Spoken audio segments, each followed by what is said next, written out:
भागो भागो मामा भागो। भयंकर बड़ी अरे भयंकर भागेगी। अरे फोन कर सुना तो फोन कर ले। अरे फोन कर। पागल फोन कर बाबा।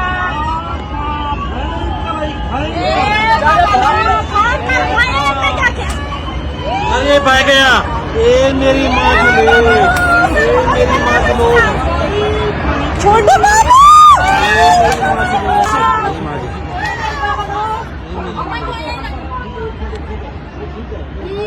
मैं बोलने लगी हूँ कि फोन कर वही अपना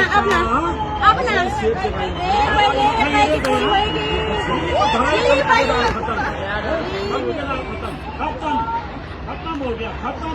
चल चल बना जी वो मामा के लिए फोन करना। मामा चलेगा बस फोन कर। ऐसा मकान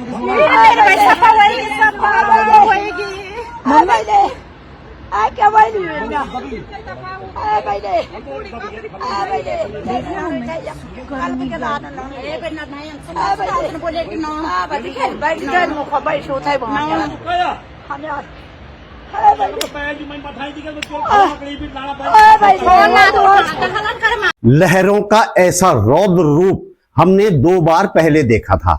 16-17 जून 2013 को जब केदारनाथ आपदा आई थी और 7 फरवरी 2021 को जब चमोली में ऋषिगंगा में ग्लेशियर टूटने से तबाही हुई थी। आज तीसरी बार ऐसी तबाही देखी। केदारनाथ और ऋषिगंगा की त्रासदी के दौरान एआई सर्वसुलभ नहीं था कि लोग आर्टिफिशियल वीडियो बनाकर डाल दें, लेकिन अब लोग एआई से तरह तरह के खतरनाक वीडियो बनाने लगे हैं। ऐसे में आज यानी 5 अगस्त 2025 की दोपहर को जब ये वीडियो सोशल मीडिया पर तैरने लगा तो सहसा विश्वास नहीं हुआ। लगा कि किसी ने एआई से वीडियो जनरेट करके डाला है। लोग सोशल मीडिया पर इस वीडियो को लगातार शेयर कर रहे थे और मैं पूछ रहा था कि क्या ये सच है? क्या वास्तव में एक छोटे से गधेरे में इतनी भीषण लहरें आ सकती हैं कि एक बड़ी बस्ती के बड़े हिस्से के अस्तित्व को कुछ ही मिनट में खत्म कर दें? लेकिन इसके बाद कुछ दूसरे एंगल वाले वीडियो भी आने लगे और अनिष्ट होने के जिस डर को मैं अब तक यह सोचकर टाल रहा था कि वीडियो फेक है, वह पुख्ता होने लगा। तबाही सचमुच आई। इसी दौरान गंगोत्री के विधायक सुरेश चौहान का भी वीडियो आया, जिससे साफ हो गया कि वास्तव में बड़ी त्रासदी आई है। उत्तरकाशी पुलिस के फेसबुक पेज पर दी गई सूचना से भी यह साफ हो गया कि घटना वास्तव में हुई है। मुझे लगता है कि केदारनाथ आपदा के बाद यह दूसरी बड़ी तबाही है, जिसमें जान माल का भारी नुकसान होने की आशंका है। अब तक जो जानकारी सामने आई है उस पर आधारित है ये वीडियो।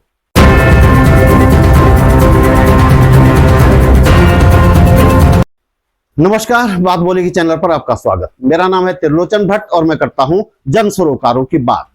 उत्तरकाशी जिले का धराली कस्बा है ये, जिसका एक बड़ा हिस्सा आज तबाह हो गया, पूरी तरह से खत्म हो गया। कितने लोग मरे पता नहीं।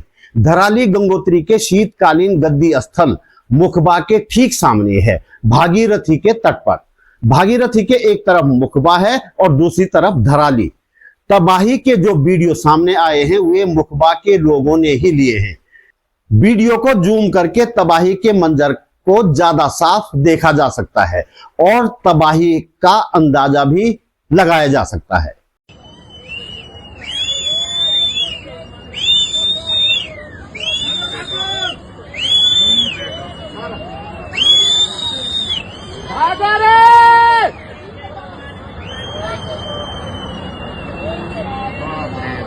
जान माल की तबाही का अभी सिर्फ अनुमान ही लगाया जा सकता है। 2011 की जनगणना के अनुसार धराली गांव में 85 परिवार थे, जिनकी संख्या संभव है अब 100 या उससे ज्यादा हो गई होगी। गंगोत्री हाईवे पर होने के कारण यहाँ कई होटल, होम स्टे और रिजॉर्ट भी बन गए थे।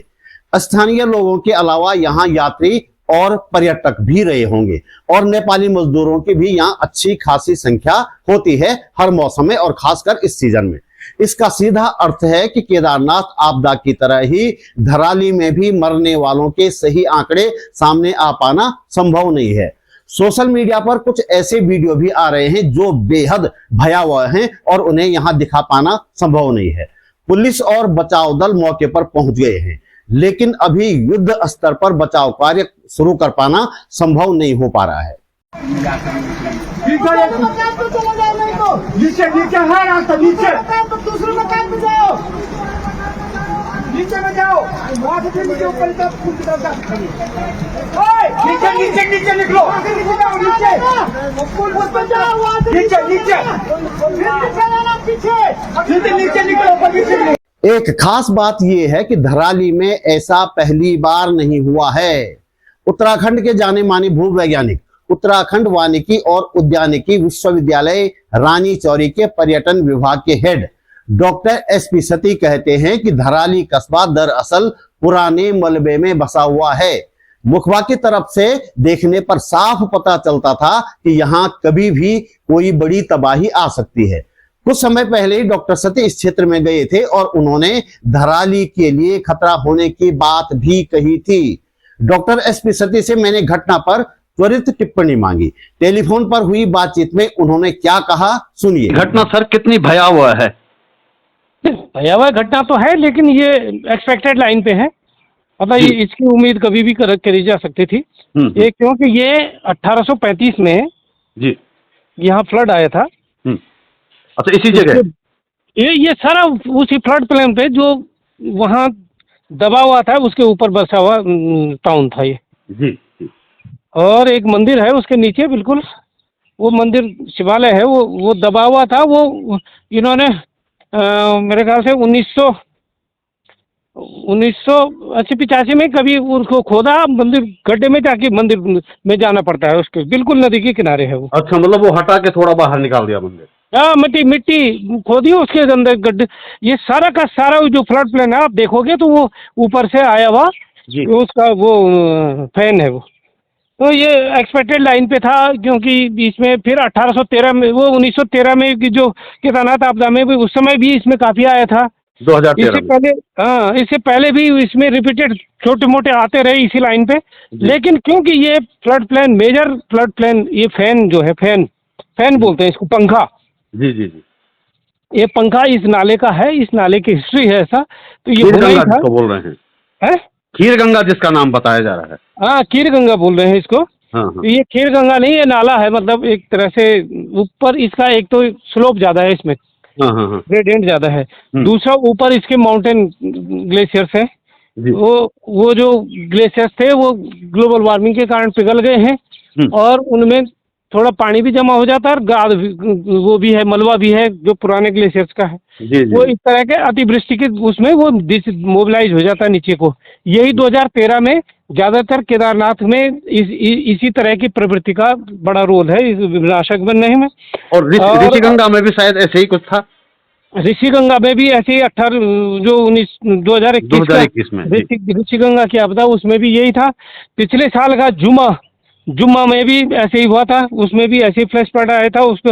अब ये है कि इस तरह की घटनाएं इस तरह के नालों में, पहाड़ों में हैं, लेकिन ज्यादातर में बस्तियां नहीं है, तो इसलिए वो बहुत बड़ी कहानी नहीं बनती। जुम्मा वाला किसी को पता नहीं है।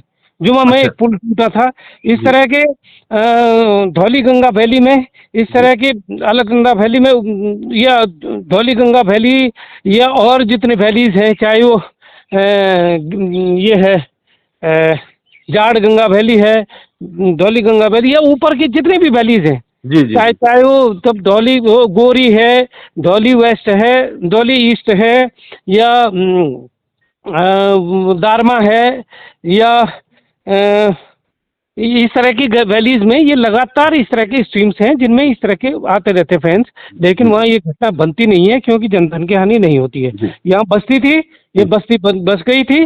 साफ अगर मुखवा की तरफ से दूसरी नदी की दूसरी तरफ से देखो, बराबर पता चलता था कि ये कभी भी हो सकता है, और हमने कई बार बोला भी है ये। अच्छा, अभी तो पता नहीं चला है कितना नुकसान हुआ है, लेकिन लगता है बहुत बड़ा नुकसान हुआ है। कैजुअलिटीज का अब अगर भाई देखो 3-4 दिन से बारिश आ रही थी, रोड ब्लॉक थी, तो यात्री संभवतः यात्री ज्यादा ना हो। वैसे भी यात्री दिन में नहीं होते हैं। यात्री या तो सुबह होते हैं जाते समय, या फिर शाम को होते जाते हैं जी।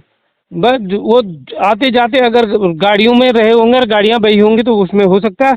लेकिन जो लोकल हैं, जो होटलों के कर्मचारी हैं, जो मालिक हैं, जो लोकल बस्तियां हैं, जो नेपाली हैं, बिल्कुल बहुत नेपाली भी बड़ी संख्या में यहाँ रहते हैं। और ऐसा है कि नेपालियों का एग्जैक्ट आकलन नहीं मिल सकता। फिर यही केदारनाथ वाली आपदा की कहानी हो जानी है, जिसमें एग्जैक्ट नंबर ना तो नेपालियों का मिला, ना बाबाओं का मिला, ना कुछ। लोगों ने आंकड़े 5,000 के करीब थे, लेकिन वो 10,000 से क्रॉस रहे होंगे, 15,000 भी हो सकता है।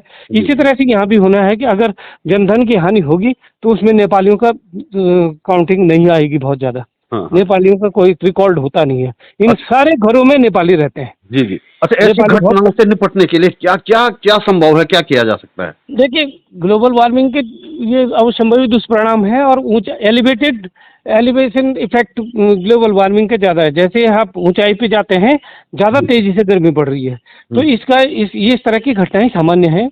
इन्होंने होना ही होना, बढ़ना है।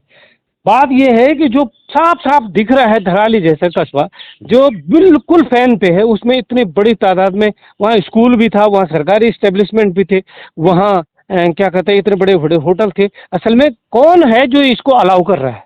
जी, सबसे बड़ी बात उस पे बात है। ठीक है सर, बहुत बहुत धन्यवाद आपका। Okay sir. इस वीडियो में इतना ही। कुछ और जानकारी मिलती है तो फिर से नई वीडियो के साथ मिलता हूं।